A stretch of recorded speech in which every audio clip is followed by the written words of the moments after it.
Canada-China relations is about to enter a new stage, and a clearer picture of how it will unfold will emerge this week. The Americans face a deadline of Wednesday to make a formal extradition request from Meng Wanzhou, a top executive from Huawei, being held in Vancouver. It comes after Canada's former ambassador to Beijing was fired days after weighing in on the high-stakes extradition case.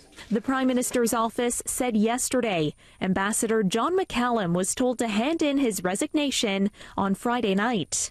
Last week, McCallum told Chinese reporters he thinks Meng has a strong case to fight extradition to the United States and itemized 3 points she could use to defend herself. 1, political involvement by comments from Donald Trump in her case.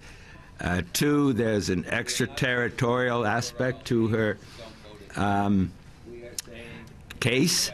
And 3, there's the issue of Iran sanctions, which are involved in her case, and Canada does not sign on to these Iran sanctions. The comments ignited a firestorm of controversy for undercutting the Trudeau government's assurances this is a case for the courts.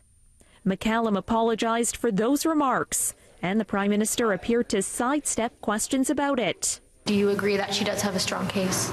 I think part of the strength of our justice system is people get to mount their own defense, and I know she will do that. But Trudeau had a change of heart after the ambassador told the Metro Star Vancouver, "We have to make sure that if the U.S. does such a deal, it also includes the release of our 2 people.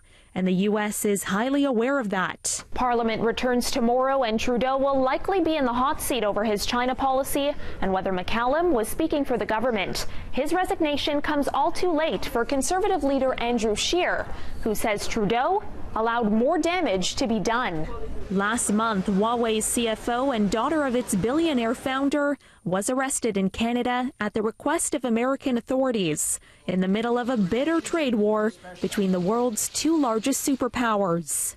The U.S. has told Canada it will begin the extradition process soon. China has accused Canada of making a serious mistake. The arrests of Canadians Michael Kovrig and Michael Spavor in China are widely seen as retaliation. We're also learning of another Canadian man arrested in China. Local media is reporting the 61-year-old is accused of fraud, though there's no evidence to suggest that this is linked to the current tensions.